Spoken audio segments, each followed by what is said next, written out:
સાંભળજો અને મનમાં જે બી સવાલ આવે ને તે તમે લોકો કંઈ બુક લાવ્યા છો ને સાથે, એમાં નોટ ડાઉન કરજો. પછી આપણે 4 સ્પીકર્સ બોલી લે ને પછી આપણે ક્વેશ્ચન આન્સર સેશન સ્ટાર્ટ કરીશું. એમાં મને તમે બધાની પાસેથી આટલા ઢેર સારા ક્વેશ્ચન્સ જોઈએ છે. ઓકે, પૂછશો બધા? મને સંભળાયું નહીં? સંભળાયું જરાક? ખાલી આ જ છોકરાઓ કે છે, પાછળના છોકરાઓ નથી કહેતા. હા, ઓકે, સ્ટાર્ટ કરીએ આજે.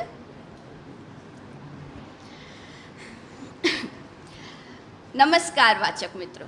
શ્રી સયાજી વૈભવ લાઇબ્રેરી અને શ્રી નરેન્દ્ર હીરાલાલ પારેખ જ્ઞાનધામ નવસારી વતી આપણી નિરંતર ચાલતી શ્રેણી મને ગમતું પુસ્તકના બાલ વાર્તાલાપના આપણા બધાનું ખૂબ ખૂબ સ્વાગત છે.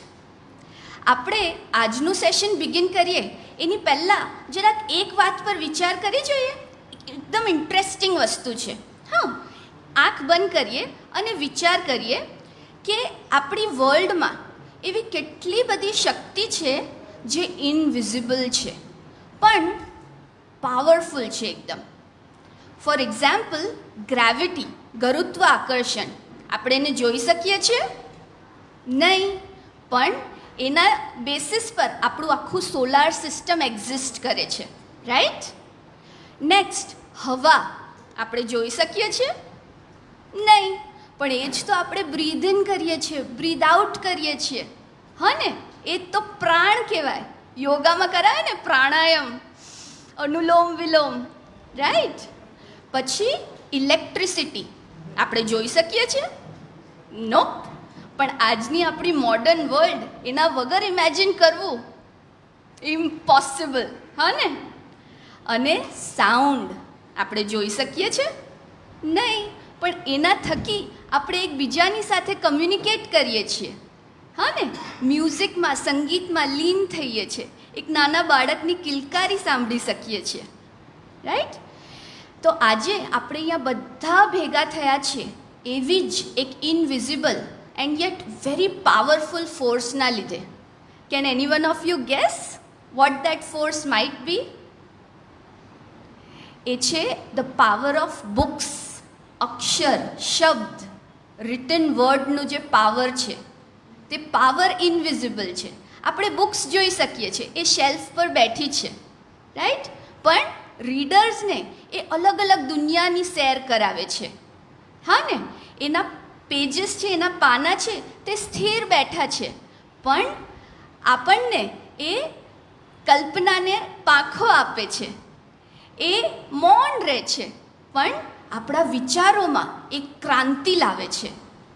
હા ને?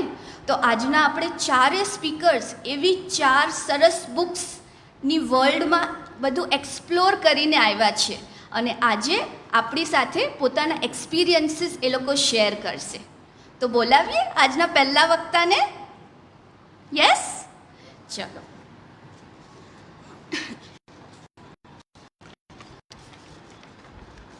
આજના આપણા પહેલા વક્તા છે the Jamshed and Shirin Gazdar English medium school ગણદેવીના ધ્રુવ નીતિનભાઈ રાઠોડ.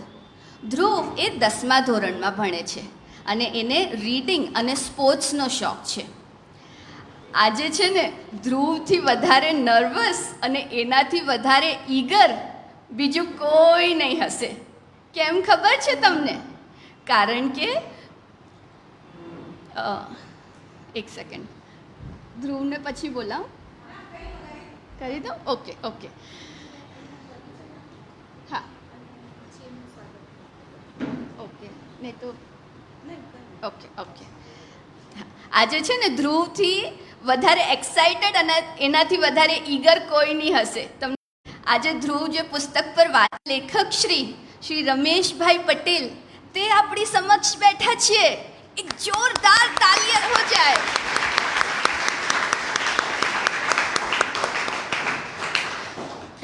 એમના વિશે તમને થોડુંક કહું. રમેશભાઈએ વિજ્ઞાનના જટિલ અને સ્વાગત કરે પ્લીઝ.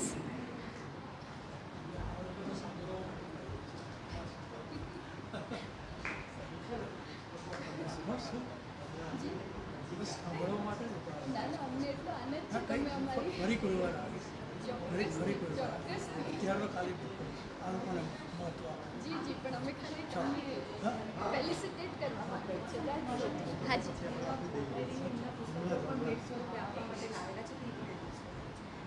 મારે પુસ્તકો પણ આપવાના છે લાઇબ્રેરીમાં, કેવા આપો અત્યારે? જી જી. હા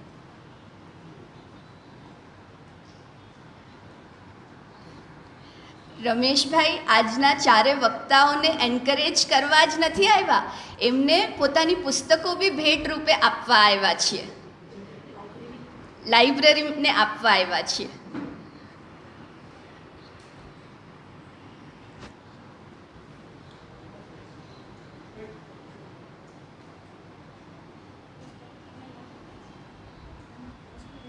અચ્છા.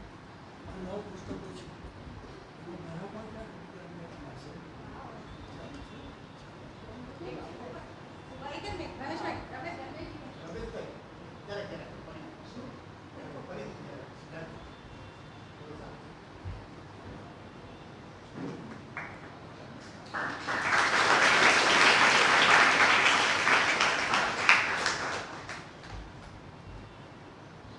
રમેશભાઈએ 9 પુસ્તકો લાઇબ્રેરીને ભેટ કરી છે. It's a big thing. આપણે બધાને વાંચવા મળશે.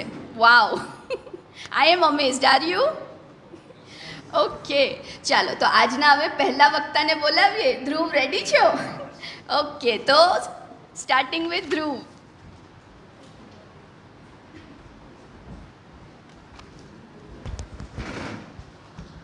હલો. ઉપસ્થિત સર્વ મહેમાનો, માન્ય શિક્ષકો અને વિદ્યાર્થી મિત્રોને મારા નમસ્કાર. આજે હું Dhruv Rathod, the Jamshed and Shirin Gazdar English medium સ્કૂલનો વિદ્યાર્થી એવા પુસ્તક ઉપર બોલવા જઈ રહ્યો છું જે માનવના જીવન સાથે જોડાયેલું છે. પર્યાવરણમાં માનવીનો હસ્તક્ષેપ. આ પુસ્તક પ્રખ્યાત ગુજરાતી લેખક શ્રી રમેશભાઈ પટેલ દ્વારા લખવામાં આવેલું છે.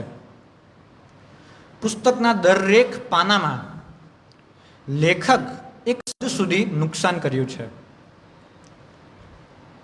પુસ્તકની માહિતી લેતા પહેલાં હું ઈચ્છું છું કે હું શ્રી રમેશભાઈ પટેલનું ટૂંકું પરિચય આપું. શ્રી રમેશભાઈ પટેલ વિજ્ઞાન લેખનના અને ગુજરાતી લેખનના સર્જનાત્મક અને પ્રખ્યાત લેખક રહ્યા છે અને તે પુસ્તકને ગુજરાતી સાહિત્ય પરિષદમાં દ્વિતીય પારિતોષિક મળ્યું હતું. અને આ પુસ્તક તે વિજ્ઞાનને લોકભાષામાં પરિવર્તિત કરે છે અને ત્યારબાદ તેમણે વિજ્ઞાન વિશેષ પણ લખ્યું હતું જેને ગુજરાતી સાહિત્ય અકાદમીમાં પ્રથમ પારિતોષિક મળ્યું હતું. ત્યારબાદ તેમણે ઘણી કૃતિઓની રચના કરી હતી, જેમ કે અડકો દડકો, વિજ્ઞાન વિસ્મય, વિજ્ઞાન વિશ્વ, વિજ્ઞાન અનુરાગ, ભમરડો વગેરે. આ બધી કૃતિઓ વિજ્ઞાન, સંસ્કૃતિ અને માનવ જીવન પર સંવાદ કરે છે. તો તેણે આશ્ચર્યજનક શોધો કરી છે, પણ તેઓ એવું કહેવા માંગે છે કે વિજ્ઞાનનો ઉપયોગ સંયમ વિના થાય તો તે આપત્તિ બની જાય છે. શરૂઆતમાં તેઓ કહે છે કે પ્રદૂષણના 2 પ્રકારો હોય છે. કુદરતી પ્રદૂષણ એટલે કે જ્વાળામુખી, તોફાન વગેરે, અને માનવ સર્જિત પ્રદૂષણ જે માનવની લાલચ અને અવિવેકથી ઉત્પન્ન થાય છે. માનવ સર્જિત પ્રદૂષણમાં હવા, પાણી અને ધ્વનિ આ 3નું પ્રદૂષણ આવે છે. તેઓ જણાવે છે કે હવાની ગુણવત્તા સૌથી વધુ અસરગ્રસ્ત થઈ છે. હવામાં carbon dioxide, carbon monoxide, sulphur dioxide જેવા વાયુઓનો પ્રમાણ વધ્યો છે અને આ વાયુઓ એટલું જ કહેવાનું છે માનવની બેદરકારીનું પરિણામ છે.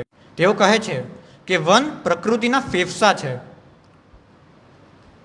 વૃક્ષ વગર વરસાદ ઘટે, જમીનની ઉપજ શક્તિ ઘટે અને કાર્બન ડાયોક્સાઇડ તથા ધૂળનું પ્રમાણ વધે છે.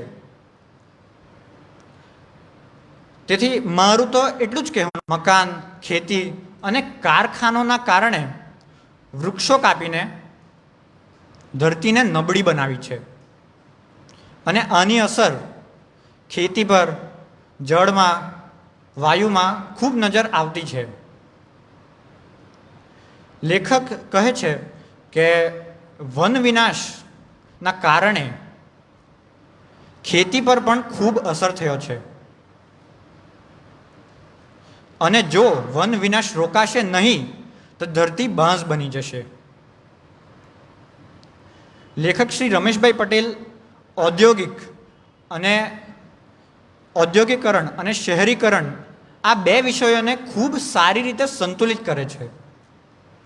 તેઓ સ્વીકારે છે કે ઔદ્યોગિક પ્રગતિ મનુષ્યને સુવિધાઓ આપે છે, પણ તે સાથે જ પ્રદૂષણ, કચરો, અવાજ અને માનસિક તણાવ પણ સાથે લાવે છે. તે કહે છે કે વિકાસ ત્યારે જ સારું બને જ્યારે તે પ્રકૃતિ અને મનુષ્ય આ બંને માટે ફાયદાકારક બને. શહેરોમાં વાહનોની વધતી સંખ્યા, ફેક્ટરીઓના ધુમાડા અને પ્લાસ્ટિકનો કચરો આ બધા પ્રકૃતિના શત્રુઓ છે. લેખક જણાવે છે કે શહેરી જીવન માનવને સુખ આપતું દેખાતું છે, પરંતુ અંદરો અંદર તે હળવું પણ બનાવી રહ્યું છે. પુસ્તકમાં એક રસપ્રદ અધ્યાય છે જેમાં લેખક જણાવે છે કે કૃષિ ક્ષેત્રમાં જંતુનાશક અને રસાયણોના વધતા ઉપયોગના કારણે ખોરાક પ્રદૂષિત થઈ રહ્યું છે. તેઓ એવું કહેવા માંગે છે કે વધુ ઉપજની લાલચમાં મનુષ્યએ પોતાના જ ખોરાકમાં ઝેર ઉમેરી દીધું છે. જમીનની ગુણવત્તા ઘટી રહી છે, પાણીમાં રસાયણો ઘૂસી ગયા છે અને આ ખાદ્ય પદાર્થો મનુષ્યના શરીરમાં જઈને ધીમે ધીમે આરોગ્યને નષ્ટ કરે છે. પુસ્તકના અંતિમ ભાગમાં તેઓ વાસ્તવમાં પર્યાવરણમાં માનવીનો શું હસ્તક્ષેપ છે તે બતાવે છે કે માનવે પ્રકૃતિને કરેલા બધા નુકસાનો તેનું કુલ સમાવેશ કરતા તેઓ બતાવે છે કે કેવી રીતે સમય જતાં મનુષ્યએ પોતાનું જ કેટલું નુકસાન કર્યું છે. પણ સાથે તેઓ આશાનો પણ સંદેશ આપે છે કે હજી સમય ગયો નથી. હજી પણ માનવજાત જાગૃતિ દાખવે તો તે ધરતીને ફરી હરિયાળી બનાવી શકે. તેઓ ઘણા ઉકેલો પણ આપે છે, જેમ કે વૃક્ષારોપણ વધારવું, પાણી અને વીજળીનો સંયમથી ઉપયોગ કરવો, પ્લાસ્ટિકનો ઉપયોગ ઘટાડવો, ઉર્જા બચાવવી, પાણી બચાવવું વગેરે. શ્રી રમેશભાઈ પટેલનું આ પુસ્તક માત્ર માહિતી આપતું નથી, તે અંતરને ઝંઝોડી નાખે છે. તેઓ કહે છે કે કેવી રીતે માનવજાતે પ્રગતિના નામ પર પોતાની જ ધરતીને ઘાયલ કરી છે. તેઓ એવું પણ જણાવે છે કે માનવ જો પોતાનો અભિગમ બદલશે નહીં તો પ્રકૃતિ તો માનવ વિના જીવી શકશે, પરંતુ માનવ પ્રકૃતિ વિના કદી જીવી શકતો નથી. માનવ પ્રકૃતિનો ભાગ છે, પ્રભુ નથી. પ્રભુ બનવાનો પ્રયત્ન જ એની સૌથી મોટી ભૂલ છે.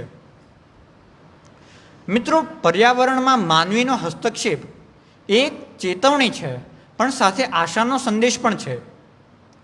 રમેશભાઈ પટેલ એટલું જ સમજાવવા માંગે છે કે પ્રગતિ ત્યારે જ સારી લાગે છે જ્યારે તે પ્રકૃતિ અને માનવ વચ્ચે સમન્વય રાખે. તો આપણે પણ આ સંદેશને જીવનમાં ઉતારવું જોઈએ.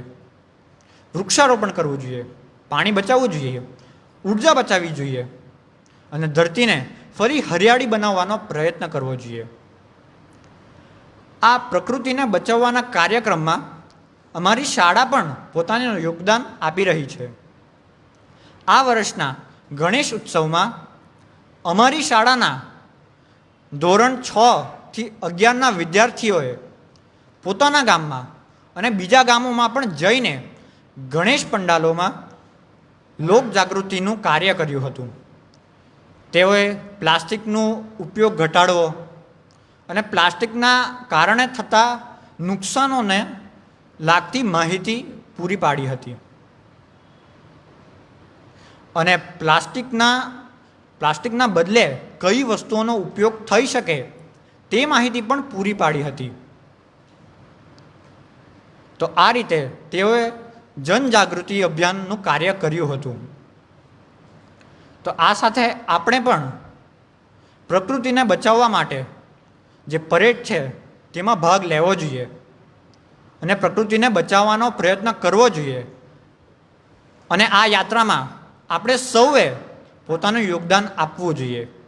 ધન્યવાદ.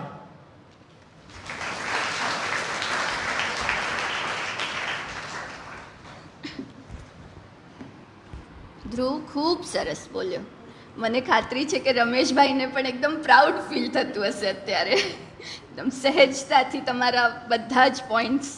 30 વર્ષ પહેલાં લખાયેલું પુસ્તક છે અને 3 વર્ષ મારા લખતા થયેલા એટલે આમ તો 35 વર્ષ જૂનું આ પુસ્તક અને એ પુસ્તકને ફરી પાછું મારી સમક્ષ રજૂ કર્યું. મને બહુ આનંદ થયો અને ધ્રુવ તને આ એક પુસ્તક આપું છું કે તું તો આ સ્પર્ધાત્મક પરીક્ષા માટે કામ આવે એવું છે.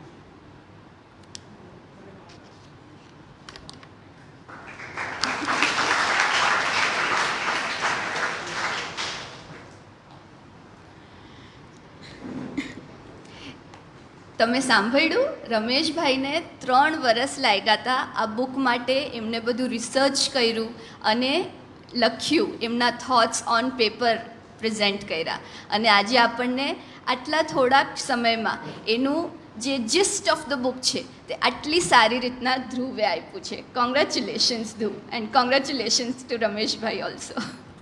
ચાલો, અચ્છા તમને ઓર એક ઇન્ટરેસ્ટિંગ વસ્તુ કહું.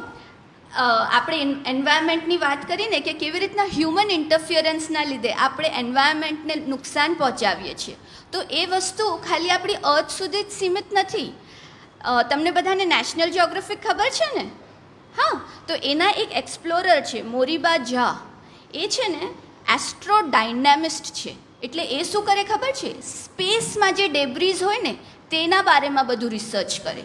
તો એ કહે છે કે ભાઈ આપણે 1957માં રશિયાએ સૌથી પહેલું સેટેલાઇટ સ્પટનિક લોન્ચ કર્યું હતું. ત્યારથી આ સિલસિલો શરૂ થયો હતો. એના પછી USA, આપણે પણ બધા જ દેશો કેટલા બધા સેટેલાઇટ્સ મોકલે છે. It's a space race, it has been right.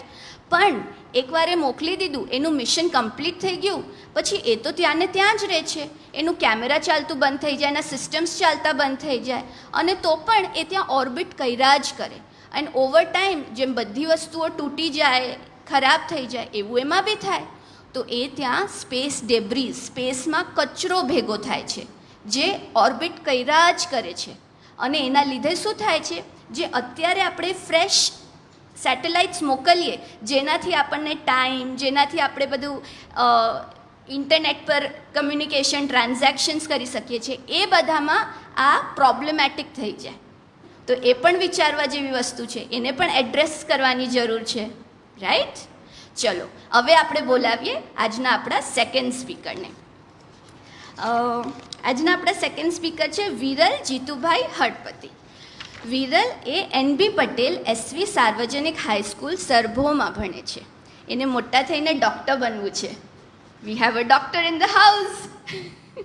Okay, આજે વિરલ વાત કરશે શ્રી નગીન મોદીની પુસ્તક પ્રદૂષિત પર્યાવરણ પર. વિરલ.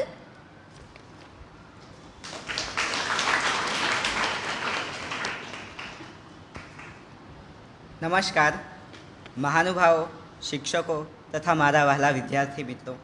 આજના આ બાળ વાર્તાલાપમાં મને વક્તા તરીકે બોલવાનો મોકો મળ્યો છે એટલે હું સયાજી વૈભવ લાઇબ્રેરીનો ખૂબ ખૂબ આભાર માનું છું. મને ગમતું પુસ્તકનું નામ છે પ્રદૂષિત પર્યાવરણ. તેના લેખક છે નગીન મોદી. તેમાં કુલ 1 થી 64 પૃષ્ઠોનો સમાવેશ થાય છે. આ પુસ્તકમાં કુલ 13 પ્રકરણો છે. તેમાંથી હું તમને મારા ગમતા પ્રકરણો વિશે માહિતી આપીશ. પ્રદૂષણ એટલે પર્યાવરણને લગતી અશુદ્ધિઓ. સામાન્ય રીતે માનવીય કાર્યોના પરિણામે થતી પ્રક્રિયાને પ્રદૂષણ તરીકે ઓળખવામાં આવે છે. પ્રદૂષણ એ આજના આધુનિક સમયની સૌથી મોટી સમસ્યા બની ગઈ છે. પ્રદૂષણનો સર્વાંગી વિચાર કરીએ તો તેમાં જળ પ્રદૂષણ, વાયુ પ્રદૂષણ, ભૂમિ પ્રદૂષણ, અવાજનો પ્રદૂષણ વગેરેનો સમાવેશ કરી શકાય છે. માનવ જીવન અને પર્યાવરણ વચ્ચેનો સંબંધ ઘણો ઘનિષ્ઠ છે. માણસ માત્રની દૈનિક પ્રવૃત્તિથી આપણું પર્યાવરણ પ્રદૂષિત થઈ રહ્યું છે. માણસની દૈનિક પ્રવૃત્તિથી આપણા પર્યાવરણનો નકશો બદલાતો રહ્યો છે અને બદલાઈ ચૂક્યો છે. જેમ જેમ માણસ પોતાની સુવિધાઓ અને પ્રવૃત્તિઓ વધારતો ગયો છે તેમ તેમ હવા, પાણી અને પર્યાવરણ પ્રદૂષિત થઈ રહ્યું છે. જેમ જેમ દેશો પોતાની સુખ અને સમૃદ્ધિ માટે ઉદ્યોગો સ્થાપતા ગયા છે તેમ તેમ પ્રદૂષણની માત્રા પણ વધતી જ ગઈ છે. મિત્રો, આપણને એ તો ખબર છે કે હવા, પાણી, આપણને એ તો ખબર છે કે રોટી, કપડાં અને મકાન એ આપણી જીવન જરૂરિયાતની પાયાની મુખ્ય વસ્તુઓ છે. પણ એના સિવાય હવા, પાણી અને જમીન એ પણ આપણી જીવન જરૂરિયાતની પાયાની વસ્તુઓ છે. તો આપણે આ પુસ્તકના પ્રકરણ 2માંથી વાયુ પ્રદૂષણ વિશે વાત કરવા જઈએ તો આપણા બધા જ શહેરોના વિસ્તારોમાં આ પ્રદૂષણનો રોગચાળો ફેલાઈ ચૂક્યો છે. ખાસ કરીને ગીચ વિસ્તારોમાં આ પ્રદૂષણની માત્રા વિશેષ જોવા મળે છે, જેના કારણે આવા વિસ્તારોમાં રહેતા લોકો અનેક રોગોથી પીડાય છે, જેમ કે આંખમાં બળતરા, ખાંસી, છીંક વગેરે. જેનું કારણ છે સિગરેટનો ધુમાડો, વાહનોનો ધુમાડો અને ફેક્ટરીઓનો ધુમાડો. આવા ખતરનાક વાયુઓ હવાને ગંભીરપણે પ્રદૂષિત કરી નાખે છે. સીસુ નામની ધાતુના સંયોજનો શ્વાસોશ્વાસની ક્રિયા દ્વારા આપણા શરીરમાં પ્રવેશ કરે છે અને આપણા હાડકાં પર જામી જાય છે. તે આપણા સ્નાયુઓને તો નબળા કરે જ છે અને મગજ પર પણ અસર કરે છે. ફેક્ટરીઓ પણ આવા હાનિકારક વાયુઓ વાતાવરણમાં બહાર કાઢે છે. વાયુ પ્રદૂષણ અટકાવવાના ઉપાયો જોઈએ તો કારખાનાઓની સ્થાપના કરવામાં આવે ત્યારે પ્રદૂષણ ન ફેલાય એ અંગે કાયદાઓ અમલમાં લેવા જોઈએ. તેમાંથી બહાર ફેંકવામાં આવતા વાયુઓ પહેલાં નિષ્ક્રિય કરી દેવા જોઈએ અને પછી તેને વાતાવરણમાં બહાર કાઢવા જોઈએ. વાહન ચાલકોએ પોતાના વાહનોનો ઉપયોગ સમજદારીપૂર્વક ઘટાડવો જોઈએ અને સમાજ માટે હાનિકારક વ્યસનો ઉપર પ્રતિબંધ મુકાવવો જોઈએ. શક્ય હોય તો ટૂંકું અંતર ચાલીને કાપવું વધુ સારું છે. હવે આપણે પુસ્તકના પ્રકરણ 6માંથી જળ પ્રદૂષણ વિશે વાત કરવા જઈએ તો હવા પછી આપણી મુખ્ય જરૂરિયાત પાણી છે અને આપણને તો ખબર જ છે કે જળ એ જીવન છે. આપણી પૃથ્વી પર 71% પાણી છે, પણ તેમાંથી લગભગ 0.2 કે 0.3% પાણી જ પીવા લાયક છે. આપણી માનવ સંસ્કૃતિ પાણીના પુરવઠા હેઠળ ફળી ફૂલી છે. આપણને કુદરતી રીતે જે પાણી મળે છે તે ભાગ્યે જ શુદ્ધ હોય છે અને વરસાદના પાણીમાં પણ કેટલેક અંશે અશુદ્ધિઓ રહેલી હોય છે. જે પાણી પીવા યોગ્ય નથી તેને ઉદ્યોગોમાં કે નહાવા ધોવામાં ઉપયોગ કરી શકાય છે. આપણી પાસે નદીઓ છે, સરોવરો છે અને જમીનમાં પણ પાણી છે, તો પણ આપણને પાણીની તંગી પડે છે કારણ કે પાણી પ્રદૂષિત થઈ રહ્યું છે. જળ પ્રદૂષણની સજીવ સૃષ્ટિ અને માનવ જીવન ઉપર માઠી અસરો થાય છે. પાણીમાં ઉગતી વનસ્પતિ અને પ્રાણીઓ પર જળ પ્રદૂષણ ઘણી ખરાબ રીતે અસર પહોંચાડે છે. ઊંચા તાપમાનવાળા પાણીની એસિડિટી અને આલ્કનિટી વધી જતાં તે પાણી પ્રદૂષિત થઈ જાય છે. તેનાથી જલીય જીવોની પ્રજનન શક્તિ ઘટી જાય છે અને આવા પ્રદૂષકો માછલીઓના શરીરમાં પ્રવેશ કરી જાય છે અને અંતે માછલી ખાનાર માણસને તેનું ખતરનાક પરિણામ ભોગવવું પડે છે. જળ પ્રદૂષણ અટકાવવાના ઉપાયો જોઈએ તો તે આ પ્રમાણે છે. ઉદ્યોગોના મલિન પાણીમાંથી હાનિકારક દ્રવ્યો દૂર કર્યા પછી જ તેને નદી કે તળાવમાં છોડવું જોઈએ.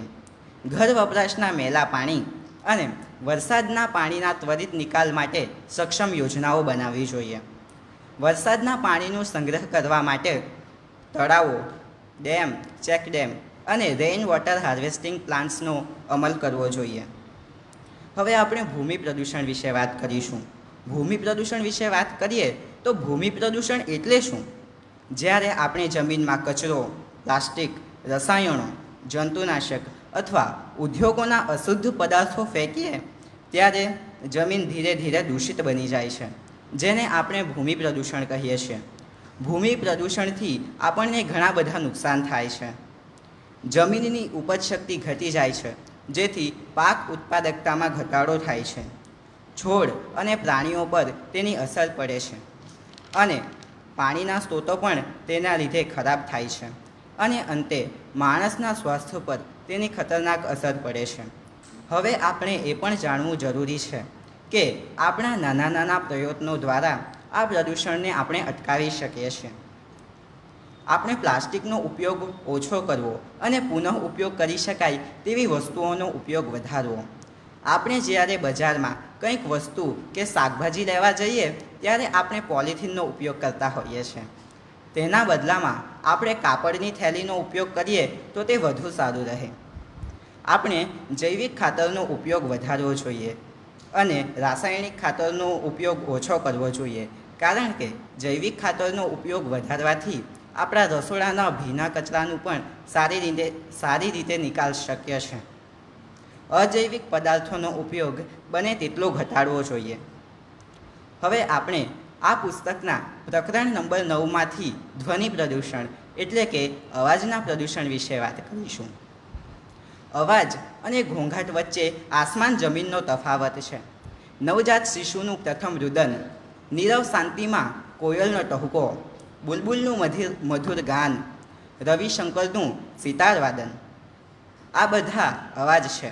જ્યારે બસ કે રિક્ષાનો અવાજ, સંચાનો ખટાખટ અવાજ, કાનમાં સીધો ઉતરી જતો હોર્ન, આ બધા ઘોંઘાટ છે.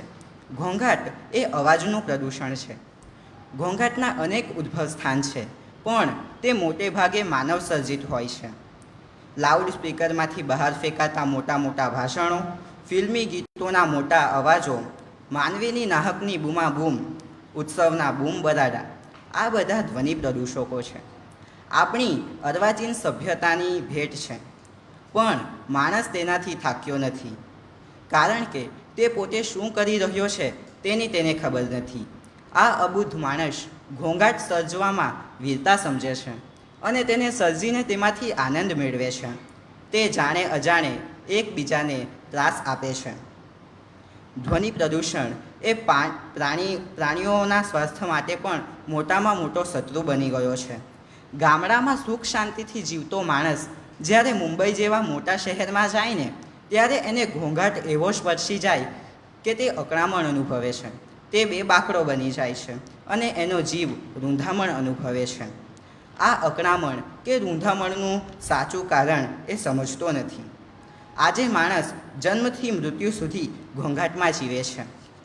ધ્વનિ પ્રદૂષણ અટકાવવાના ઉપાયો તરફ જોઈએ તો એ આ પ્રમાણે છે. અવાજ પ્રદૂષણના કાયદાઓનો કડક અમલ થવો જોઈએ. અવાજ કરતા વાહનો રસ્તા પર ન દોડે તે માટે કાયદાઓનો અમલ કરાવવો જોઈએ.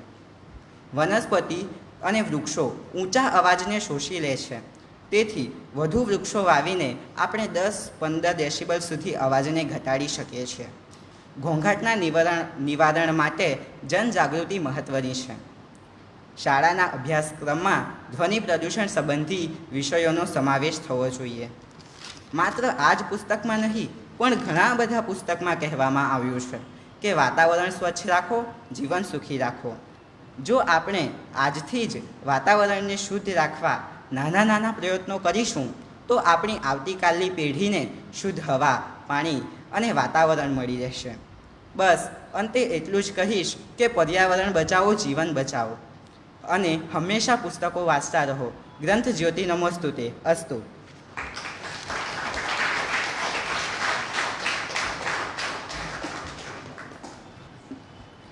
ખૂબ સરસ વિરલ. આટલા શોર્ટ ટાઈમમાં એને આપણને અલગ અલગ ટાઈપ્સ ઓફ પોલ્યુશનના બારેમાં કેટલી બધી માહિતી આપી, હા ને? અચ્છા, તમને બધાને અત્યારે કેમિસ્ટ્રી તો આવતી જ હશે, આવે છે? એમાં વોટરનું કેમિકલ ફોર્મ્યુલા લખો છો H2O, હા?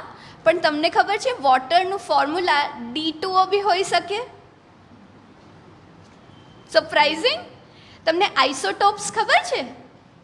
કોઈ બી કેમિકલ એલિમેન્ટ્સ હોય, હાઇડ્રોજન છે તો એના પણ આઇસોટોપ્સ હોય. એટલે શું હોય કે સેમ કેમિકલ એલિમેન્ટ હોય પણ એની અંદર સેમ નંબર ઓફ પ્રોટોન્સ હોય અને ડિફરન્ટ નંબર ઓફ ન્યુટ્રોન્સ હોય. તો હાઇડ્રોજન છે એ ઓરિજિનલ હાઇડ્રોજનમાં 0 ન્યુટ્રોન્સ છે, પણ જે એના આઇસોટોપ્સ છે, 3 આઇસોટોપ્સ છે એના, પ્રોટિયમ, ડ્યુટેરિયમ અને ટ્રાઇટિયમ. તો એની અંદર અલગ અલગ નંબર ઓફ ન્યુટ્રોન્સ છે.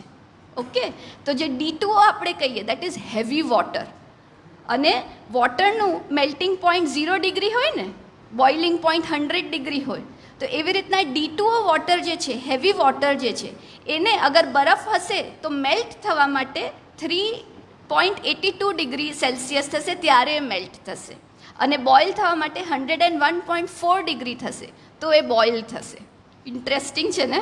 મને બહુ ગમ્યું હતું આ ફેક્ટ, મને ખબર પડી હતી. તો ચાલો હવે આજે આપણે થર્ડ સ્પીકરને ઇન્વાઇટ કરીએ. આપણી થર્ડ સ્પીકર છે બાઈ નવાઝભાઈ ટાટા ગર્લ્સ હાઈસ્કૂલની રાફિયા શહેજાદ ખાન પઠાણ. રાફિયા 8th સ્ટેન્ડર્ડમાં ભણે છે અને એ આજે વાત કરશે શ્રી નટવર હેડાવની પુસ્તક પ્રકૃતિનો અવાજ. રાફિયા માટે જોરદાર તાળીઓ.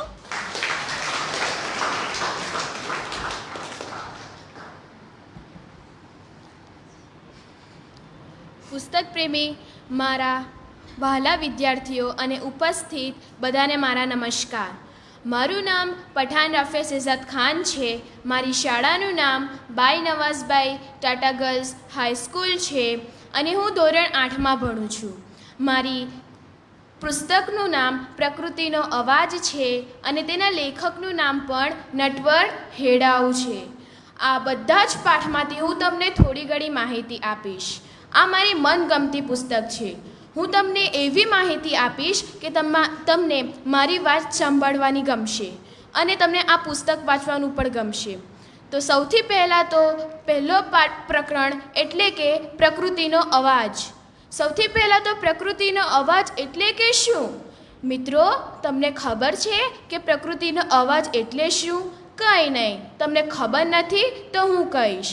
જંગલો, વૃક્ષો, વેલીઓ, વનસ્પતિઓ, વન્યજીવો વચ્ચેનું મને આકર્ષણ એટલા માટે જ રહ્યું છે કે તે મને દરેક મુલાકાત વખતે કંઈક નવા જ સ્વરૂપે જોવા મળે છે. પ્રકૃતિની વિવિધ છટાઓ, અદાઓ મને હંમેશા લુભાવે છે. સિંહાણે સાચું જ કહ્યું હતું કે નિસ્વાર્થ ભાવે હળતા મળતા રહેવાથી માનવની બધી જ મુશ્કેલીઓ દૂર થઈ જાય છે. માનવ, પશુ, પક્ષી વચ્ચેના સાતત્વિક આદાન પ્રદાનથી બંનેના મનમાં રહેલી શંકાઓ પણ દૂર થાય છે. ઊંચી ટેકરી પર ઊભા રહી જોતા ચારે તરફ ફેલાયેલું જંગલ મને મંત્રમુગ્ધ કરતું હતું. હવે આગળ વધીને હું તમને બીજો પ્રકરણ એટલે કે જરા હાથ લંબાવો વિશે જાણકારી આપીશ. સૌથી પહેલાં તો જંગલ એ આપણા દેવતા છે. આ એની માત્ર માન્યતા નથી જ પણ એક અટલ સત્ય છે. કજીરીનું જીવન 2 જોડે બંધાયેલું છે. તેનો પહેલો છેડો સવારની નિશાળ સાથે જોડાયેલો છે અને બીજો છેડો તેના બાપુ અને જંગલ સાથે જોડાયેલું છે. હવે આગળ વધીને હું તમને ત્રીજું પ્રકરણ એટલે કે દિવ્યતાની ઝલક વિશે જાણકારી આપીશ. એક વરિષ્ઠ વ્યક્તિના જીવનની મુશ્કેલમાં પળોમાં વિહંગનું પ્રત્યક્ષ અવતરણ થયું છે. આ ઘટના તો અદાલત સુધી પહોંચે તે પહેલાં જ અખબારમાં મૂકીને ચર્ચાઈ ચૂકી હતી અને તેનું શીર્ષક હતું રાજ્યના અગ્રસચિવ દ્વારા દુર્લભ પક્ષીઓનો શિકાર. હવે આગળ વધીને હું તમને ચોથો પ્રકરણ એટલે કે લેડ પોઈઝનિંગ વિશે જાણકારી આપીશ. ભારતીય વિજ્ઞાન કથાના લેખક સમિતિએ દેશમાં સૌ પ્રથમ વખત ગુજરાતી ભાષામાં જ્ઞાન વિજ્ઞાનનું પ્રકાશન કર્યું હતું, જેમાં વિક્રમ સારાભાઈ, અને ભૂતપૂર્વ સેન્ટર ડૉક્ટર એપીજે અબ્દુલ કલામના પ્રયત્નોથી સંભવ બન્યું હતું. જો કોઈ પ્રદૂષણ માપે તો પર્યાવરણમાં પ્રતિષ્ઠાનું પ્રમાણ વધારે જ મળે. હવે હું તમને આગળ વધીને 5મો પ્રકરણ એટલે કે વાઇલ્ડ લાઈફ રિપોર્ટર વિશે જાણકારી આપીશ. ખતરાથી ખેલનારા દેવાંશના સાહસિક રિપોર્ટિંગના લીધે તેના મિત્રોએ તેનું ઉપનામ ટાર્ઝન રાખ્યું હતું. દેવાંશ ટાર્ઝન ઉપનામનો અર્થ જાણતો હતો. મિત્રો ભલે તેના મનમાં કહેતા હોય પણ તે ખરા અર્થમાં જંગલના જાનવરો અને વનના વૈવિધ્યને ચાહતો હતો. હવે હું આગળ વધીને તમને 6ઠ્ઠો પ્રકરણ એટલે કે ગીધ વિશે જાણકારી આપીશ. તમને ખબર જ હશે કે હમણાંના સમયમાં ગીધ લુપ્ત થવાના આરે છે. તેમાં વડનું એક મોટું ઝાડ આવેલું છે, ત્યાં ગીધનો વાસ છે. તેથી લોકો તેને ગીધ દિયોવડ કહે છે. દિવસભર સેંકડોની સંખ્યામાં ગીધ તેના ઉપર બેસેલા જોવા મળે છે. તે વડ મોટો તો છે, તેથી તેના થડ પર વિશાળ જ હશે. જો કોઈ 2-3 માણસો તેને બાથવા જાય તો પણ તે બાથી શકાય નહીં. હવે હું તમને આગળ વધીને સૌથી મારો પ્રેમી ગમતો પાઠ એટલે કે સળિયાના પેલે પાનની દુનિયા. હું મારી મમ્મીથી છૂટો પડી ગયો હતો. ભૂલો પડીને અરવલ્લીના જંગલમાં આમ તેમ ભટકતો હતો. ત્યારે મારી ઉંમર પણ શું માંડ 2-3 મહિના હોઈશ. પણ તું તારી મમ્મીથી છૂટો કઈ રીતે પડી ગયો? તેંદુએ પૂછ્યું. અરે શું કહું ગાંડી, બસ બચપણમાં બસ આવી જ રમતો સૂજી. મમ્મી આખી રાત જંગલમાં ફરી ફરીને સૂઈ જતી હતી અને હું તેના પડખામાં સૂતો હતો. હવે આગળ વધીને હું તમને 8મો પ્રકરણ એટલે કે આંબો મારો ભાઈ વિશે જાણકારી આપીશ. ચહેરા પર ચિંતાની ઘેરી છાયા દેખાય છે.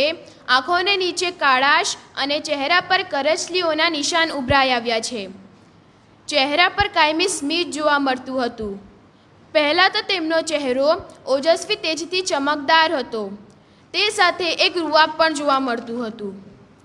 હવે હું તમને આગળ વધીને 10મો પ્રકરણ એટલે કે દાડમરી વિશે જાણકારી આપીશ. કંધારી દાડમ તો મામા શકુની હતો. હિન્દીમાં દાડમને અનાર પણ કહેવાય છે. જે તંદુરસ્ત હશે તે બચશે. અસ્તુ.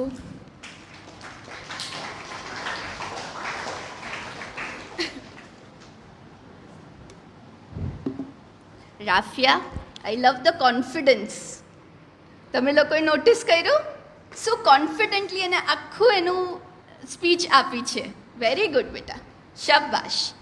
અચ્છા જુઓ, રાફિયાએ કેટલી સરસ વસ્તુ કીધી છે કે એન્વાયરમેન્ટ આપણી એક્શન્સથી અફેક્ટ થાય છે તો એ કોઈને કોઈ રીતે કોઈક દિવસ જેન્ટલી કોઈક દિવસ અર્જન્ટલી આપણને સિગ્નલ્સ મોકલે છે. આપણે જરૂર છે સાંભળવાની અને એના માટે એક્શન લેવાની. રાઈટ? 4th સ્પીકરને બોલાવો એની પહેલાં ઓર એક જરાક માહિતી કહું તમને ખબર છે ક્લાઇમેટ ચેન્જ તો ચાલે છે, એના બારેમાં બધી વાતો ચાલે છે, ખબર જ છે ને આપણને. તો બધી કન્ટ્રીઝ એવરી યર કોઈને કોઈ એક જગ્યા પર ભેગી થાય અને એને કહેવાય COP 28, COP 15 અલગ અલગ પેલી હોય. તો આ વખતે દુબઈમાં એ લોકો મળ્યા હતા and it was cold COP 28. Okay, 28th meeting હતી એ લોકોની. અને એમાં ફોર ધ ફર્સ્ટ ટાઈમ બધી કન્ટ્રીઝે એવું નક્કી કર્યું કે ભાઈ we will move away from fossil fuels.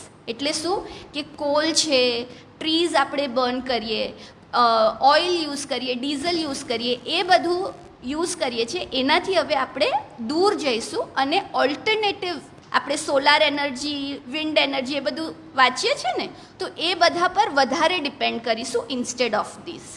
In fact COP 15 જ્યારે થઈ હતી ને 2009માં, ત્યારે એવું નક્કી થયું હતું રિચ કન્ટ્રીઝ જ વધારે એન્વાયરમેન્ટને અફેક્ટ કરતી હોય અને પુઅરર કન્ટ્રીઝ પણ કરે છે, પણ એના માટે એક્શન લેવા માટે એ લોકો પાસે પૈસા નહીં હોય. તો એવું નક્કી થયું હતું કે જે રિચ કન્ટ્રીઝ છે તે $100 બિલિયન એવરી યર પુઅર કન્ટ્રીઝને આપશે સો દેટ એ લોકો પણ ક્લાઇમેટ માટે જે ચેન્જની એક્શન્સ લેવી છે તે લઈ શકે. ઓકે, હવે આપણે જઈએ આજની આપણી 4th સ્પીકર પર. એને ઇન્ટ્રોડ્યુસ કરવામાં મને જરાક સ્પેશિયલ ખુશી થાય છે. હું તમને કહું કેમ. એ એકદમ યંગ ઓથર છે, એકદમ પેશનેટ રીડર છે, અને the reason I know every Roald Dahl, Tui T Sutherland, J K. Rowling, Sudha Murthy, Enid Blyton, એ બધાની બુક્સ મને ખબર છે is thanks to her. So I am very happy to introduce my daughter Neerja Pandya. Neerja એ પોદ્દાર ઇન્ટરનેશનલ સ્કૂલમાં 6th સ્ટેન્ડર્ડમાં ભણે છે. એના હોબીઝ રીડિંગ એન્ડ રાઇટિંગ. એને મોટા થઈને પેલિયન્ટોલોજિસ્ટ બનવું છે. That's a scientist for dinosaurs. She is crazy about dinosaurs. એને when she was 9 years old એની પહેલી સ્ટોરી બુક લખીને અને પબ્લિશ કરી, અને when she was 10 years old એની સેકન્ડ સ્ટોરી બુક લખીને અને પબ્લિશ કરી. આજે નીરજા વાત કરશે રોઆલ્ડ ડહેલની પુસ્તક Charlie and the chocolate factory. Neerja is ready? Very good. અને તમે બધા ક્વેશ્ચન્સ રેડી રાખો છો ને ભાઈ? આના પછી ક્વેશ્ચન આન્સર સેશન સ્ટાર્ટ થશે, અને બેસ્ટ ક્વેશ્ચન અને બેસ્ટ માહિતીને પ્રાઇઝ આપશે. ઓકે નીરજા, જોરદાર તાલિયા.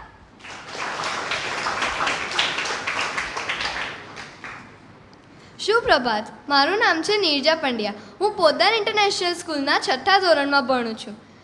હું આજે રોઆલ્ડ દહેલની Charlie and the chocolate factory પર વાત કરીશ. હું ચાલુ કરું એની પહેલાં મારી પાસે એક સવાલ છે. કોણે ચોકલેટ ભાવે છે? અચ્છા, બધાને જ ભાવે છે.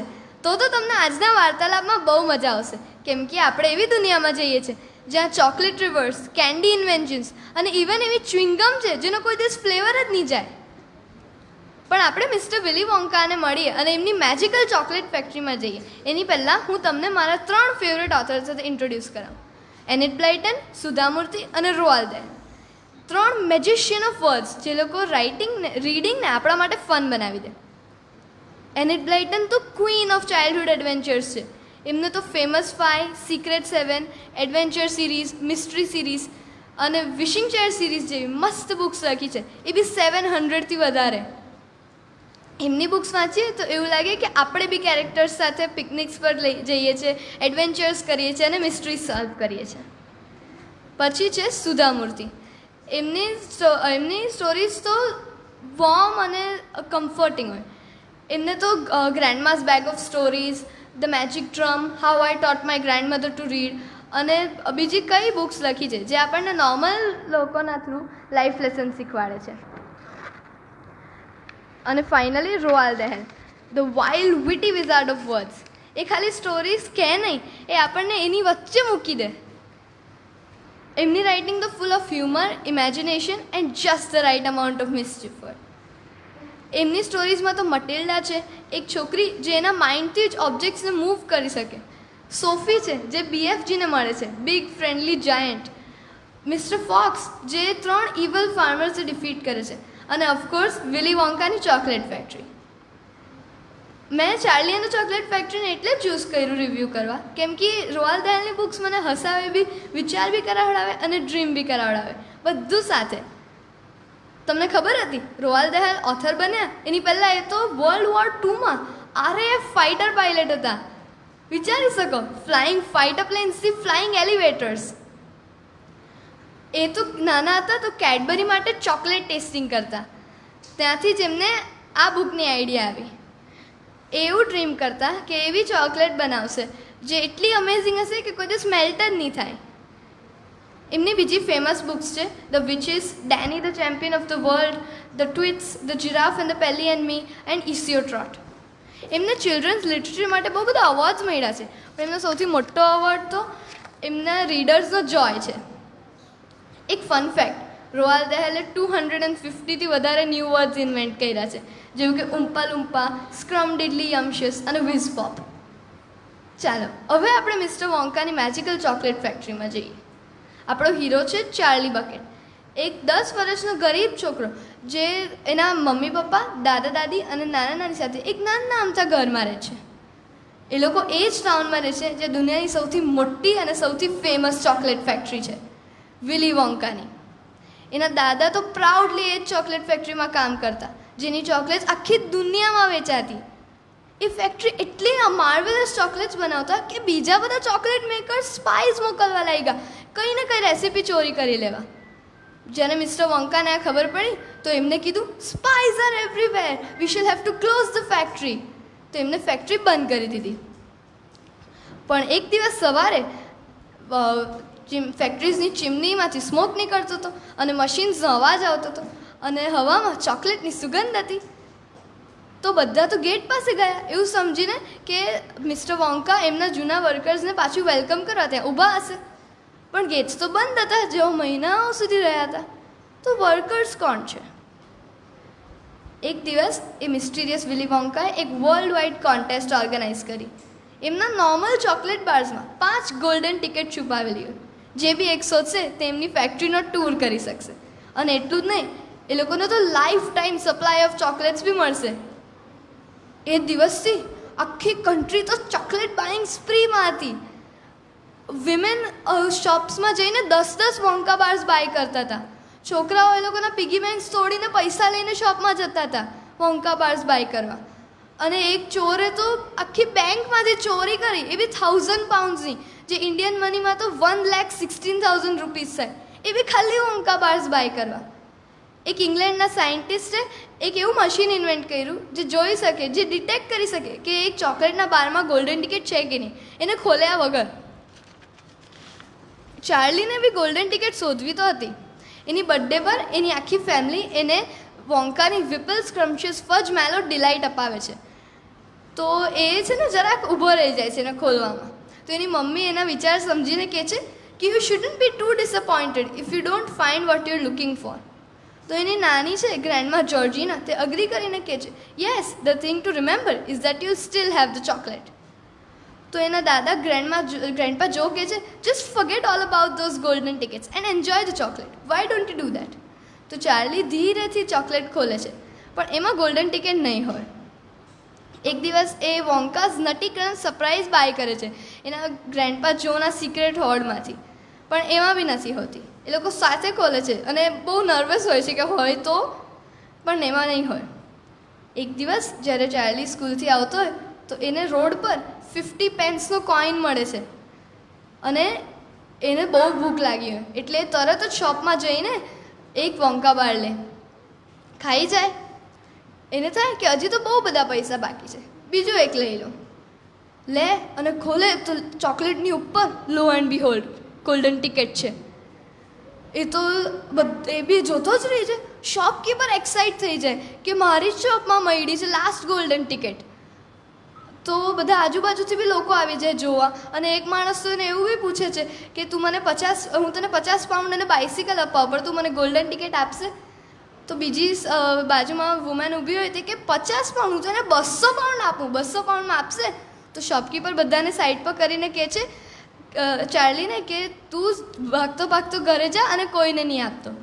તો ચાર્લી તો જલ્દીથી દોડીને ઘરે જાય અને જ્યારે બધાને કહે તો એના પહેલાં તો કોઈ બિલીવ જ નહીં કરે. પછી જ્યારે બતાવે તો એના દાદા ગ્રેન્ડપા જો એટલા ખુશ થઈ જાય કે 20 વર્ષ પછી બેડમાંથી કૂદીને બહાર આવે અને એમના પજામામાં દરવીશની જેમ નાચવા લાગે. તો એ દિવસે પછી નેક્સ્ટ ડે ચાર્લી 4 છોકરાઓને જોઈન કરે. ઓગસ્ટસ ગ્લુપ ખાવાનો બહુ શોખીન, વેરુકા સોલ્ટ એક છોકરી જેટલી સ્પોઇલ છે જે એને કંઈ બી જોઈતું હોય તો એને ચિલ્લા માંડવાનું તો એના મમ્મી પપ્પા એને આપી દે. પછી વાયોલેટ બ્યુરીગાર્ડ જેને ચ્વિંગમ બહુ ભાવે, અને માઇક ટીવી જેને ટીવી જોવાનું બહુ ગમે.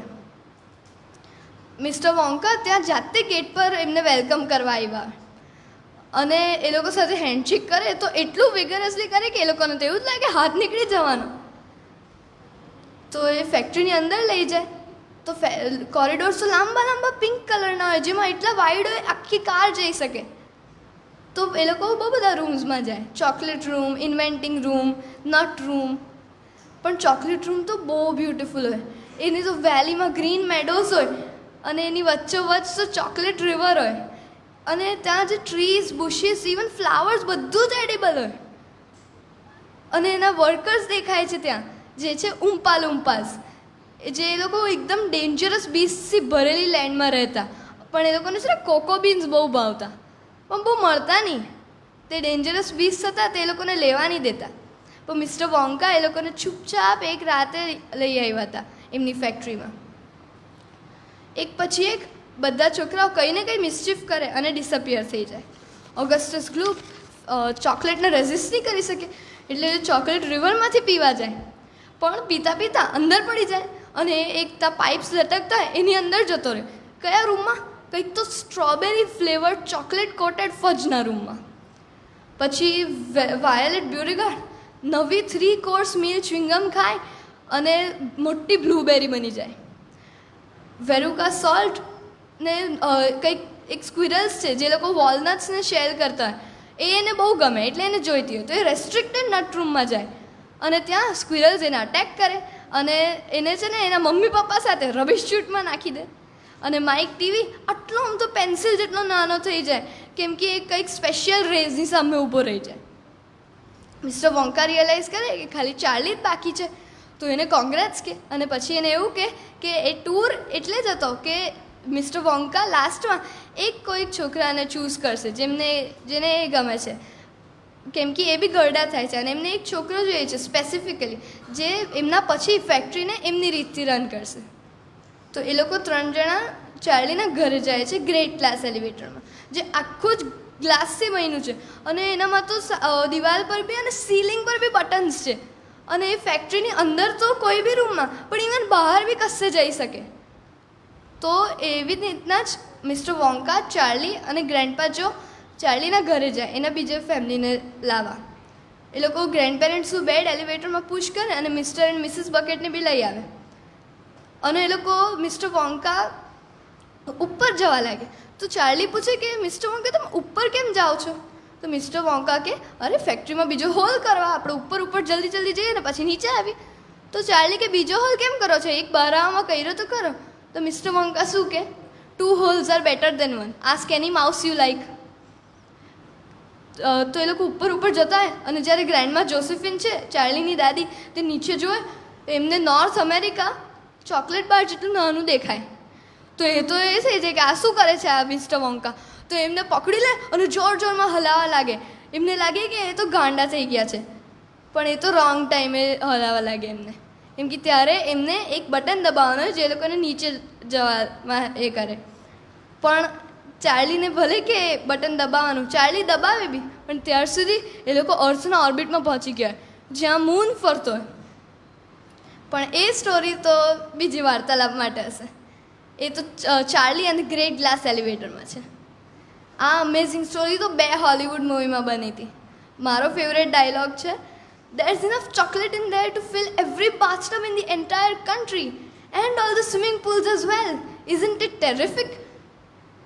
હું આમાંથી 4 વસ્તુઓ શીખી છું. પહેલું, કાઇન્ડનેસ મેટર્સ. ચાર્લી એટલે નથી જીતતો કેમ કે રિચ કે ક્લેવર છે, એટલે જીતે છે કેમ કે એ ગુડ અને હમ્બલ છે. બીજું, ગ્રીડ ગેટ્સ યુ નોવેર. બીજા છોકરાઓ એ લોકોની સેલ્ફિશનેસ, બેડ બિહેવિયર અને ગ્રીડ માટે પનિશ કરવામાં આવે છે. ત્રીજું, imagination has no limits. Mister Wonka આપણને એ જ શીખવાડે છે કે આપણે ક્રિએટિવલી થિંક કરવાનું છે અને વાઇલ્ડલી ડ્રીમ કરવાનું છે. અને ચોથું, be grateful for what you have. ચાર્લીનું એના ફેમિલી માટેનું લવ રિયલ ટ્રેઝર છે. અને of course never underestimate the power of chocolate. તો હવે તમને કોઈ વાર બોર થતું હોય તો આવો લાઇબ્રેરીમાં અને રોઅલ દહેલની બુક ઓપન કરો અને પૂફ તમે એવી દુનિયામાં હશો જ્યાં કંઈ બી પોસિબલ છે, જ્યાં ચોકલેટના રિવર્સ છે, જ્યાં ડ્રીમ્સ એલિવેટર્સ જેમ ઉડે છે અને ગુડનેસ ઓલવેઝ જીતે છે. As Mister Willy Wonka said, we are the music makers and we are the dreamers of dreams.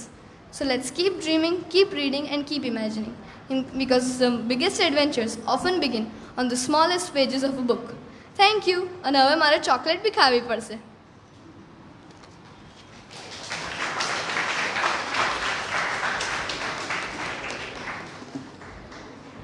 નીચે એકલી નહીં ખાઈ જતી ચોકલેટ. કેવી લાગી ચાર્લી એન્ડ ધ ચોકલેટ ફેક્ટરીની સ્ટોરી? મજા આવી ને? Yes, very good Neerja, very good talk. અચ્છા, આ સ્ટોરીમાં જે ચાર્લીના સિવાય 4 કેરેક્ટર્સ બતાવ્યા છે ને, ઓગસ્ટસ ગ્લુપ, વાયોલેટ બ્યુરોગાર્ડ, બીજી 4 કેરેક્ટર્સ જે છે, તો એનાથી ભલે ઓથરે 4 અલગ કેરેક્ટર્સ બતાવ્યા છે, પણ મેં જ્યારે નીરજા સાથે આ બુક વાંચીને ઓન હર પેલું કે મમ્મા આ બુક તો તમારે વાંચવી જ જોઈએ, મને શું લાગ્યું ખબર છે, ઓથર રોઆલ ડહેલ આપણને એક મિરર હોલ્ડઅપ કરે છે, આઈનો બતાવે છે કે આ સેમ ક્વોલિટીઝ, લાલચ છે, સ્ક્રીનને એડિક્શન છે, જીદ કરવાની છે, કોમ્પિટિટિવનેસ છે, એ બધી ટ્રેટ્સ, એ બધી ક્વોલિટીઝ આપણી અંદર બી હોય જ છે. તો આપણે એ જોઈએ અને એને એડ્રેસ કરીએ, એના માટે આ છે એવું મને ફીલ થયું. તમે કહેજો તમને કેવું ફીલ થયું. હવે આપણે આ સેશન ઓપન કરીએ ટુ ક્વેશ્ચન એન્ડ આન્સર્સ. તમે લોકો રેડી છો બહુ બધા ક્વેશ્ચન્સ પૂછવા? યસ. સૌથી પહેલો ક્વેશ્ચન કોણ પૂછશે? મને બહુ બધા હાથ જોઈએ છે ઉપર, મારે આમ સિલેક્ટ કરવાની મુશ્કેલી થઈ જાય. કોણ પૂછશે પહેલો સવાલ? પહેલો સવાલ. આઈડી કાર્ડ પહેરેલું છે. તને જ કહું છું બેટા, શું નામ છે તારું? શું નામ છે તારું? તને પૂછવું છે, બોલ ને બેટા. તારા નેબરને પૂછું છું, એનું શું નામ છે? હા, કૃણાલ. ચાલ, પહેલો સવાલ આજે તારાથી શરૂઆત કરીએ. કોઈક તો હશે નહીં? કોણ પૂછશે સવાલ? હા બેટા, યસ. પહેલા છે ને તમારું નામ, તમારી સ્કૂલનું નામ કહેજો. અચ્છા, અને પછી કોને પૂછવા માંગો છો તે કહેજો. ઓકે?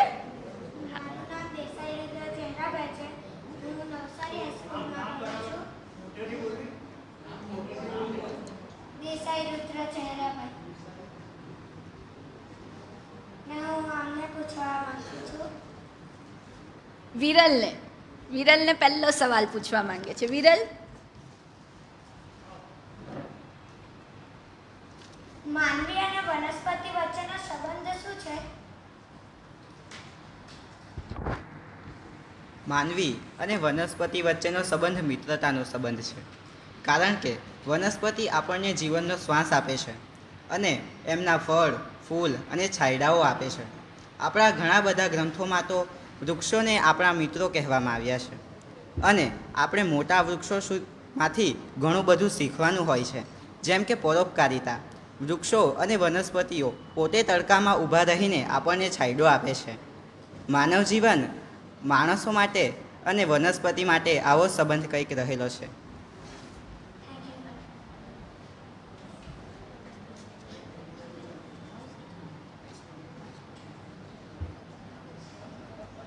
યસ બેટા. નેક્સ્ટ ક્વેશ્ચન બેટા. હા,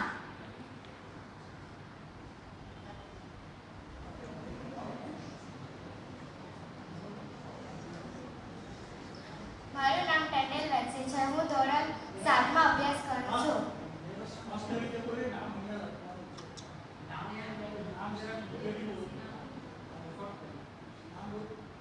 મારું નામ ટેન્ડેલ વેક્સી મનીષભાઈ છે.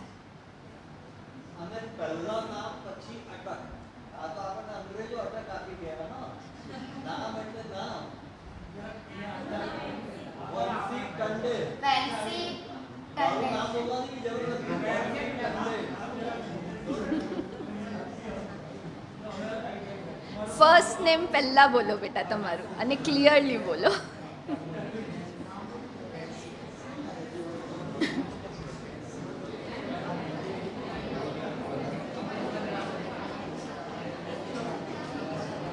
હું પ્રશ્ન પૂછીશ રાફિયા દીદી. રાફિયા,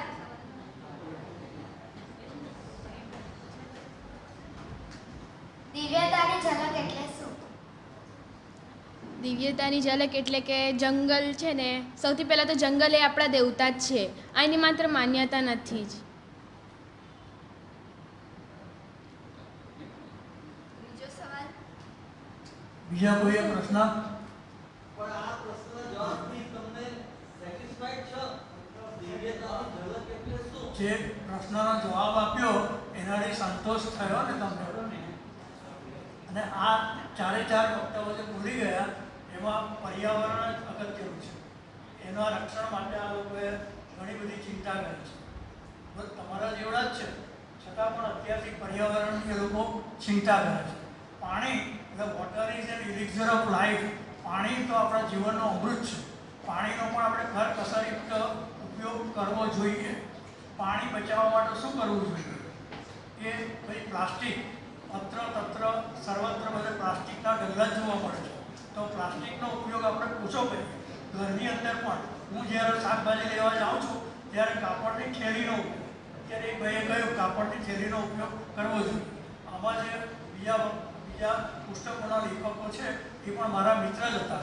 ડૉક્ટર નગીન મોદી એ એસવીઆર એન્જિનિયરિંગ કોલેજના એ પ્રાધ્યાપક હતા અને અમારો ગર્વ જ જેવો સવાલ અવારનવાર એમના ઘરે મળવા જવાનું પણ થતું હતું.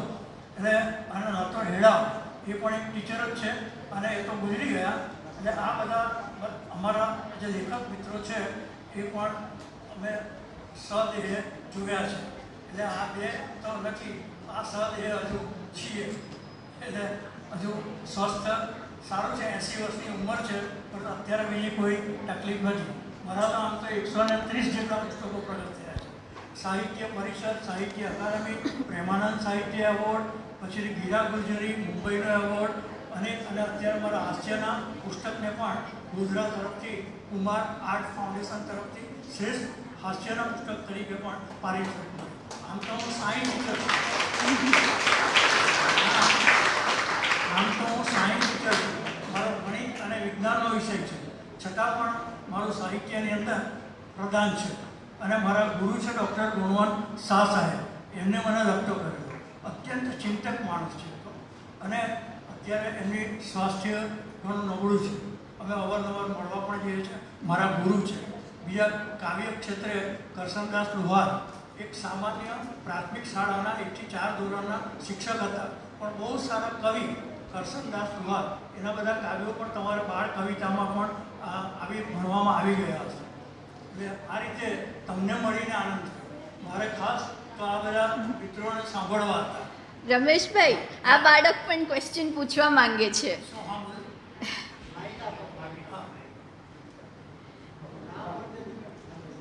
મારું નામ કનિષા છે. હું સંગીતેશ્વર સ્કૂલમાં ભણું છું. મારો પ્રશ્ન ધ્રુવથી છે. ધ્રુવ, રમેશભાઈ પટેલે બીજા કુલ કેટલા પુસ્તકો લખ્યા હતા? કુલ પુસ્તકોની સંખ્યા તો મને નથી ખબર, પણ મેં મારા વક્તવ્યમાં કીધું છે કે વિજ્ઞાન પ્રકાશ છે, જેને એવોર્ડ પણ મળ્યો હતો. વિજ્ઞાન વિશેષ છે, તેમને પણ એવોર્ડ મળ્યો હતો. તો વિજ્ઞાનના ક્ષેત્રમાં જો તમારે વાંચવું હોય તો આ પુસ્તકો શ્રેષ્ઠ છે. એના સિવાય પણ ઘણા પુસ્તકો મેં કીધા, અડકો દડકો, ભમરડો છે, વિજ્ઞાન અનુરાગ છે વગેરે. તો આ બધા પુસ્તકો તમે વાંચી શકો. અને હમણાં જે પુસ્તક મને ભેટ કરી એમણે, તે પણ ઘણી સારી લાગતી છે મને. બુદ્ધિ કસોટી નામ છે પુસ્તકનું, તો તે પણ તમારે વાંચવી જોઈએ. Thank you. આમ તો મારા 130 પુસ્તકો લખ્યા છે, એટલે જ કીધું અત્યારે કુલ 130 પુસ્તકો પ્રગટ થયા છે. એમાં સાહિત્યના બધા જ પ્રકારો, નવલકથા, નવલિકા કે કોઈ પણ પ્રકાર મારાથી ચૂકવાનું છે. અને આ વિજ્ઞાન માટે લગભગ 33 થી 35 જેટલા પુસ્તકો લખ્યા છે. અને હું એક સામાન્ય ખેડૂતનો પુત્ર છું. હજુ હું ખેતી કરું છું. ખેતી કરવી કે કંઈ પોતાની શાળા સિવાય બીજાને પણ પ્રશ્ન પૂછવા જોઈએ ને. મને બધું જ આવડે છે. કામ કરતા આવડે, ખેતી કામ કરતા પણ આવડે, બધું જ કામ મેં કરેલું છે. અને અત્યંત ગરીબાઈમાંથી અમે લોકો સંઘર્ષમાંથી આ લેખક બન્યા છે. અને એ લેખક બનવામાં પણ આ બધા મારા ગુરુઓનો ફાળો છે. મારા જે પ્રાથમિક શાળાના શિક્ષકો હોય કે માધ્યમિક શાળાના શિક્ષકો હોય કે પછી મારા કોલેજ જીવનના શિક્ષકો હોય, એ લોકોએ મને સારું એવું શિક્ષણ આપ્યું છે. અને કોઈ પણ સ્વજનથી માણસ આગળ વધે છે. એટલે હંમેશા જાતે કોઈ પણ પુસ્તક તમે વાંચો અને એનો સારાંશ તમે નોંધો, તમે પણ લેખક બની શકો. હું કહીને કે લેખક એટલે કે આવો જ હોય. એટલે મને પણ એવું થતું કે મારે લેખકને જોવા છે. એટલે એ રીતે હું ઘણી વાર કોઈ લેખકને મળવા પણ જતો, પ્રશ્નોત્તરી પણ કરતો તમારીમાં પણ. અને આ જે પુસ્તક જે પર્યાવરણમાં માનવીનો પુસ્તક છે, એ પુસ્તકનું નામકરણ મારા એક મિત્ર છે, એ પણ ગુજરી ગયા છે, ઉમાકાંત પંડ્યા. એ રાજપીપળાના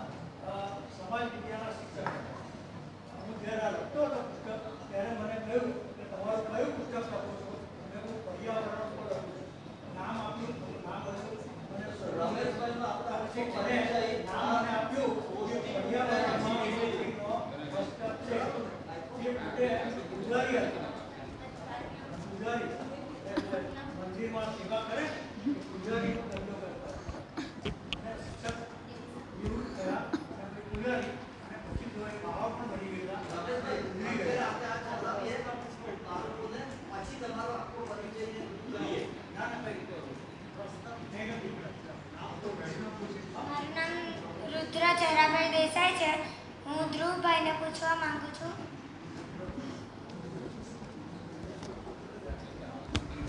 યસ. અત્યારે અંકલે કીધું એમ કે પ્લાસ્ટિક પ્રદૂષણ અત્રને સર્વત્ર ફેલાઈ રહ્યું છે. તેને ઓછું કરવા આપણે શું કરવું જોઈએ? તેને ઓછું કરવા માટે આપણે પહેલાં તો પ્લાસ્ટિકનો ઉપયોગ ઘટાડવો જોઈએ. હવે એનો એવો મતલબ નથી કે પ્લાસ્ટિકની વસ્તુઓ જ બંધ કરી દેવી જોઈએ. પ્લાસ્ટિકના જગ્યા પર કઈ વસ્તુઓ વપરાય, જેમ કે આપણે પોલિથીન બેગ્સ વાપરીએ એના કરતાં કાપડની થેલી ઘરમાં રાખેલી હોય તે સારી પડે. એવી રીતે પ્લાસ્ટિકને જે સબસ્ટિટ્યૂટ કરે તેવી વસ્તુઓ વાપરવી જોઈએ. તેનાથી પ્લાસ્ટિકનો ઉપયોગ ઘટે અને પ્રદૂષણ ઓછું થાય. જ્યાં પ્લાસ્ટિકનો વિકલ્પ મળે તે વિકલ્પ વાપરવો જોઈએ. અને પ્લાસ્ટિક આપણે વાપરીએ તે સારી રીતે ડિસ્પોઝ થાય કે રિસાયકલ થાય તે રીતે એનો નિકાલ કરવો જોઈએ. એ પ્લાસ્ટિકના ઉપયોગમાંથી કઈ રીત છે? યસ. નેક્સ્ટ ક્વેશ્ચન કોણ પૂછવા માંગે છે? યસ બેટા, ત્યાં પાછળ પ્રીતિબેન.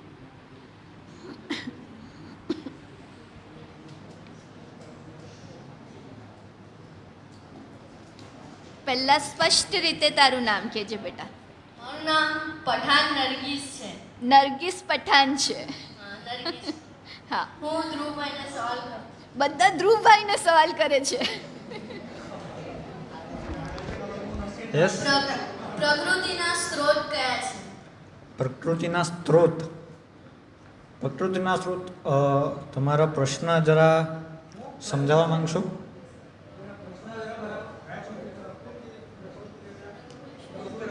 પ્રકૃતિના સત્રો કયા છે?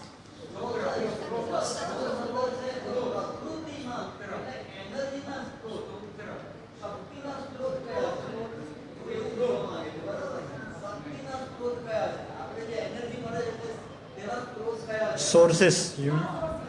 હા, તો એનર્જીના સોર્સિસ છે, ઇલેક્ટ્રિસિટી છે જે મળે છે આપણને, પછી થર્મલ પાવર પણ આવે છે જે આપણને ભૂમિમાંથી પણ મળે છે, અને બીજા એનર્જીના સોર્સ સોલાર એનર્જી છે જે સૂર્યમાંથી મળે છે. આ બધા સ્ત્રોતો વાપરવાનું વધારે યોગ્ય છે, કારણ કે તે આ બધા સ્ત્રોતો કંઈ પર્યાવરણને નુકસાન નથી કરતા. તે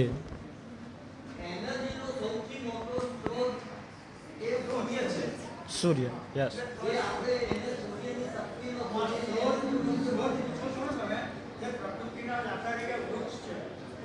હા હા. અને પ્રથમ સ્ત્રોત તો સૂર્ય જ હોય છે, કારણ કે સૂર્યના વિના જીવન અશક્ય છે. હા હા.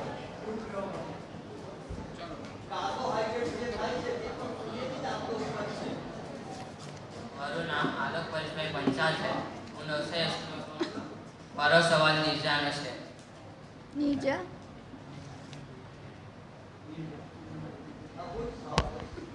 તમે તમારા દ્વારા લખેલા બે પુસ્તકો વિશે અમને જણાવશો?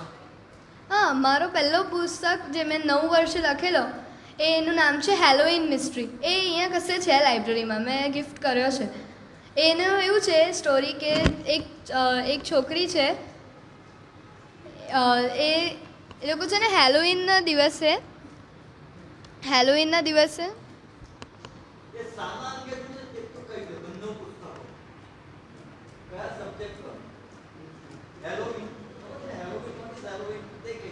હેલોઇનમાં અમેરિકામાં યુઝ્યુઅલી વધારે હોય તો એ લોકો ડ્રેસઅપ થઈને ટ્રિક એન્ડ ટ્રીટ કરવા જાય, તો બધાના ઘરે ચોકલેટ માંગવા જાય. તો એક છોકરી એવું કરવા જતા હોય અને એક કોમ્પિટિશનમાં તો એ લોકોને એક કોઈક આંટીના ઘરે જાય ને તો ત્યાં ઘોસ્ટ મળે જે એક પેઇન્ટિંગમાંથી આવ્યું હોય, અને રિયલ જે હોય તે તો એ કોમ્પિટિશનમાં હોય.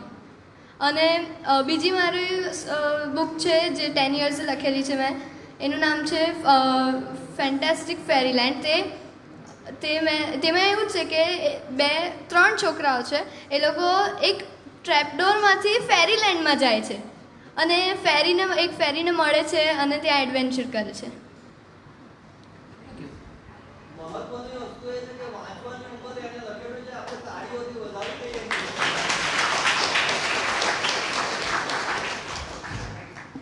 Next question. યસ બેટા.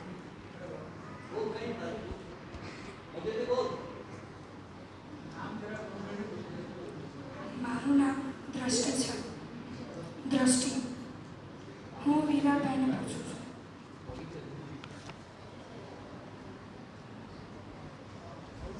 પ્રદૂષણ અટકાવવા માટે આપણે શું કરવું પડે?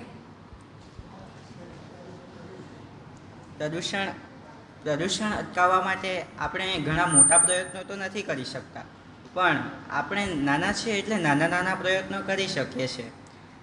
જેમ કે મેં તમને કહ્યું કે બજાર જતી વખતે આપણે પ્લાસ્ટિકની પોલિથીનની થેલીને બદલે કાપડની થેલી વાપરવી જોઈએ. અને ભૂમિ પ્રદૂષણ અટકાવવા આપણે પ્લાસ્ટિકની અલ્ટરનેટિવમાં જે ઓપ્શન્સ છે, જેમ કે આપણે પ્લાસ્ટિકની બોટલનો ઉપયોગ કરતા હોઈએ છીએ, તેના બદલે સ્ટીલની કે લાકડાની બોટલ કે માટીની બોટલનો પણ ઉપયોગ કરી શકીએ છીએ. તમે નેક્સ્ટ ક્વેશ્ચન પૂછો એની પહેલાં મારે રાફિયાને એક સવાલ પૂછવો છે. બેટા, તે જે બુક આજે પ્રેઝન્ટ કરી એમાંથી એક એવી કઈ વાત છે જે તને સૌથી વધારે ગમી હોય? અહીંયા આવીને અમને કહે ને પ્લીઝ.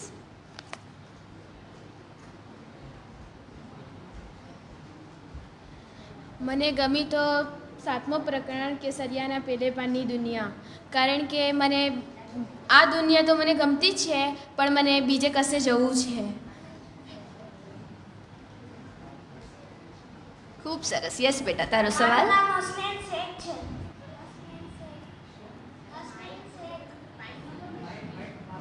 હસનૈન શેખ. હસનૈન શેખ, હા ને? હા, તારો સવાલ. સેકન્ડ રાફિયા દીદીને. ઓકે, રાફિયા દીદી આવી જાઓ. વૃક્ષો આપણે દેવતા કેમ કહેવાય? કારણ કે આપણને વૃક્ષમાંથી ફળ મળે છે, ફૂલ મળે છે, એ આપણને છાંયડો આપે છે. આપણે તેની નીચે બેસી જાય તો આપણે છાંયડો મળી શકે છે, તે માટે વૃક્ષ આપણા માટે દેવતા છે. પણ સૌથી મહત્વનું શું આપે વૃક્ષ? સારા વગર જીવી નહીં શકે. ઓક્સિજન. ઓક્સિજન વગર એ ઓક્સિજન આપે છે કોણ? વૃક્ષ આપે છે. એટલે દેવતા છે. Thank you.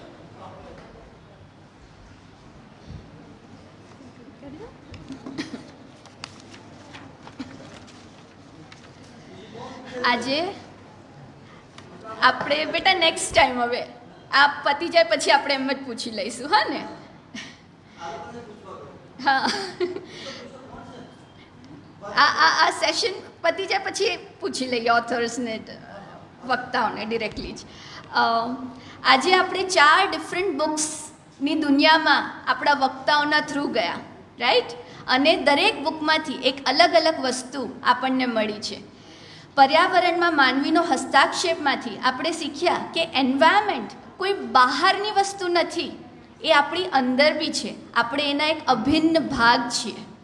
તો આપણી દરેક એક્શનનું ઇમ્પ્રિન્ટ છે અર્થ પર. એટલે આપણે આપણી એક્શન્સ વિચારીને કરવી જોઈએ. પ્લાસ્ટિકનો યુઝ નહીં કરવો, વોટર નહીં વેસ્ટ કરવું, એવી નાની નાની જે આપણે કરી શકીએ તે કરવી જોઈએ.